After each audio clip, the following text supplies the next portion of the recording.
Existe o risco de o Palmeiras não se classificar para a fase de mata-mata do Campeonato Paulista. E, evidentemente, quando um clube de tal investimento, campeão da Libertadores, campeão da Copa do Brasil e campeão estadual, num campeonato de nível técnico mais baixo, aliás, o certame de nível técnico mais baixo que o Palmeiras disputará ao longo de toda essa temporada. Quando com tantas vagas, tantos times frágeis, de investimento muito inferior, quando nesse cenário o Palmeiras não consegue a classificação, caso não consiga a classificação, acontecendo isso, é óbvio que isso é um vexame. É evidente que é um vexame. Ou não é? Bem, já surgiram algumas vozes tentando minimizar essa má campanha e, antecipadamente, algumas pessoas tentam transformar o vexame em algo natural ou até estratégico. Uma verdadeira brincadeira, mais ou menos uma maneira de, ao mesmo tempo que você demonstra subserviência a um clube ou a dirigentes, né, ou receio de criticar alguns dirigentes, ou time, ou técnico, você se porta quase como um assessor, né, quando faz isso. E ao mesmo tempo, né, é um menosprezo à inteligência do torcedor do Palmeiras.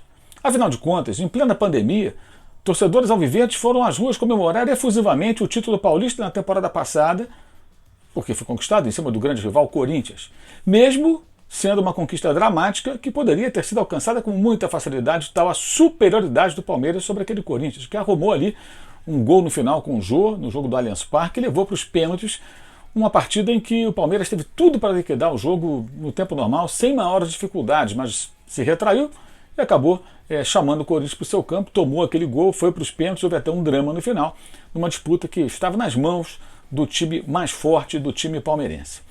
Se você comemora efusivamente um Campeonato Paulista, você não pode tratar como, não estou nem aí, se você sequer se classifica para uma fase seguinte na edição do próximo ano, no caso, esse agora de 2021. É claro que não é a prioridade do Palmeiras, é evidente que a Libertadores, a Copa do Brasil e o Brasileiro são muito mais relevantes. Não resta a menor dúvida de que o fato de ser vexame, caso se confirme essa não classificação palmeirense para a próxima fase do torneio, não significa que o Abel Ferreira tem que ser demitido, que o técnico tem que ser execrado, que os jogadores não valem nada. Não significa nada disso. O trabalho tem que seguir, o técnico tem que continuar trabalhando, os jogadores são bons, o técnico já mostrou o seu valor. Evidentemente ele, como qualquer profissional, qualquer um de nós, está sujeito a críticas e elogios de acordo com aquilo que realiza, mas é um ponto negativo. Como foi a derrota do Flamengo para o Vasco. Na situação atual do Vasco, no Maracanã recente, foi um vexame. Ou não foi? Como foi um vexame o Atlético, com todo o seu elenco, perder para o Cruzeiro. Não que Vasco e Cruzeiro não tenham história e tradição para derrotar esses grandes rivais. Mas tanto o Vasco quanto o Cruzeiro estão na segunda divisão vivendo momentos difíceis. O Cruzeiro pelo segundo ano seguido e o Vasco pela quarta vez foi rebaixado. O Atlético tem um dos maiores investimentos do Brasil, o Flamengo também. O Flamengo é o campeão, bicampeão brasileiro, 8 vezes campeão, 2 anos seguidos levantou o caneca, uma Libertadores, é o campeão carioca. Perder para o Vasco daquela maneira foi um vexame. Se o Flamengo não conseguir chegar à final, for eliminado pelo Volta Redonda, será um vexame. Se o Atlético não alcançar a decisão do campeonato, for eliminado por algum adversário, seja lá qual for, será um vexame também. Porque os campeonatos estaduais, para as grandes equipes, para os times mais fortes, eles são quase que uma obrigação. Você entra ali obrigado a apresentar, a confirmar a sua superioridade. Quando não confirma, pega mal, fica feio. Porque há uma disparidade muito grande hoje entre aquilo que o Palmeiras pode oferecer em relação a outras equipes, a maioria dos que disputam o Campeonato Paulista, o Flamengo em relação a todos no Carioca, o Atlético em relação a todos em Belo Horizonte, Minas Gerais. Então o que nós temos é uma situação em que já surgiu, já começou uma operação cortina de fumaça para minimizar algo negativo. Isso não é bom para o Palmeiras, não. Muito melhor para o Palmeiras é refletir sobre o porquê de uma eventual não classificação. Por quê? O que aconteceu? Poupou o jogador. Os outros times grandes também estão jogando a todo instante. A maratona é pesada para todos. Até entendo que a do Palmeiras é um pouco mais pesada, porque disputou a Recopa Sul-Americana em 2 partidas contra o Defensa e Justiça e a Supercopa do Brasil contra o Flamengo. Então foram 3 jogos ali, difíceis e tudo mais. Acabou sendo derrotado em ambos nos pênaltis, né? Mas o Palmeiras perdeu agora para o Mirassol, em casa, desperdiçando pênalti de novo. Convenhamos, isso não é compatível com o elenco do Palmeiras, mesmo poupando jogadores. Ou você acha que o elenco titular completo do Mirassol é melhor do que os reservas do Palmeiras e os garotos do Palmeiras? Claro que não. É evidente que não. Então é um desempenho ruim em alguns momentos, uma possibilidade de não classificação num campeonato onde o Palmeiras teria obrigação de passar com sobras, independentemente da formação do time que fosse a campo. Seria até compreensível se o Palmeiras assumisse uma postura que só o Atlético Paranaense assume em relação ao seu campeonato estadual, que é tratá-lo de fato como algo secundário. O Atlético passou anos aí escalando o time B.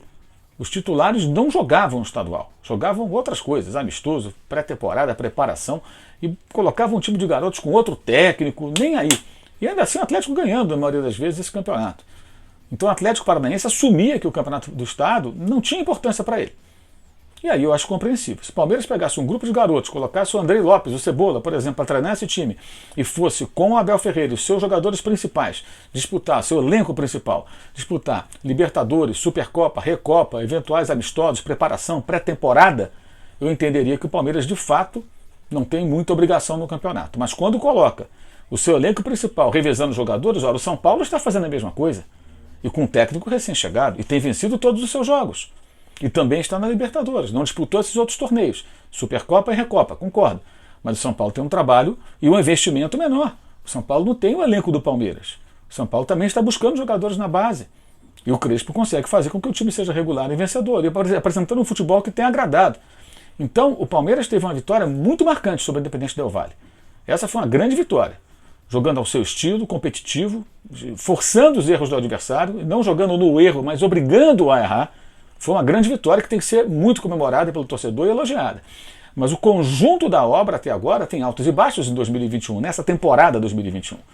Porque foram derrotas nos pênaltis e mais atuações contra o Defensa e Justiça.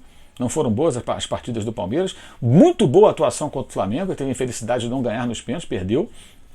Altos e baixos, veja, altos e baixos. Alguns momentos interessantes no Campeonato Paulista, outros ruins, perdendo os jogos e o risco de não se classificar. É evidente, repito, que isso não significa terra arrasada, não significa que se o Palmeiras não avançar tem que acabar com tudo, o presidente tem que renunciar, o patrocinador vai embora, o técnico volta a Portugal, os jogadores não servem, nada disso. Mas será, sim, um vexame. Por mais que a tropa de choque verde tente minimizar isso, agindo como verdadeiros assessores, algumas pessoas que têm vozes por aí, erguendo enormes cortinas de fumaça. Talvez numa defesa contundente do clube, mas que na verdade, gente, não ajuda em nada o Palmeiras. O melhor a fazer nessa hora é uma reflexão. Inclusive, em função de tudo que tem dito, reclamado, com razão até, o técnico Abel Ferreira com relação ao calendário, até embora ele já sabia onde ele estava se metendo, mas isso não invalida as suas críticas ao calendário, elas são, na maioria das vezes, muito pertinentes, né? Evidentemente, esse eventual fiasco de não se classificar, caso se confirme, é sempre bom colocar isso na condicional, isso pode até servir para uma boa reflexão. Será que não vale a pena o Palmeiras mudar a sua relação com o campeonato? Ou não deveria tê-lo feito diante da, digamos assim, situação diferente, quase inverossímil dessa temporada que estamos enfrentando depois do começo da pandemia, que ainda não acabou, do novo coronavírus? Essa reflexão pode ajudar e muito o Palmeiras a, inclusive, organizar melhor seus caminhos na loucura que é o futebol brasileiro. Saudações.